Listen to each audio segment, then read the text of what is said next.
David flees Jerusalem and they move towards the wilderness. Zadok was there as a priest with the Levites, and he was carrying the Ark of the Covenant with David.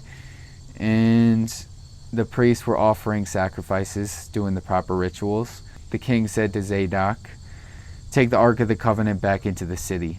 If the Lord God wants me to see the Ark again, he will let it be. If not, then so be it. I have been following his will." This was also to have eyes in the city. So David says to Zadok, "Bring your son and go back to Abiathar, son of Jonathan.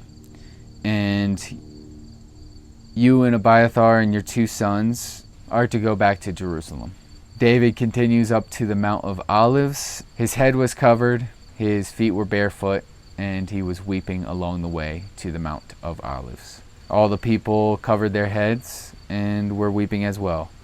Now David had been told Ahithophel is among the conspirators with Absalom, and he says a prayer to the Lord, "May Ahithophel's counsel be turned into foolishness."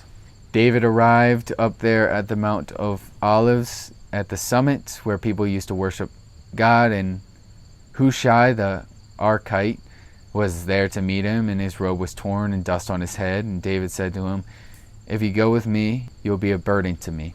But if you return to the city and say to Absalom, 'Your Majesty, I will be your servant. I was your father's servant in the past, but now I will be your servant,' then you can help me to frustrate Ahithophel's advice.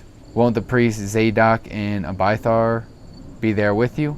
Tell them anything you hear in the king's palace." Hushai, David's confidant, arrived in Jerusalem as Absalom was entering the city.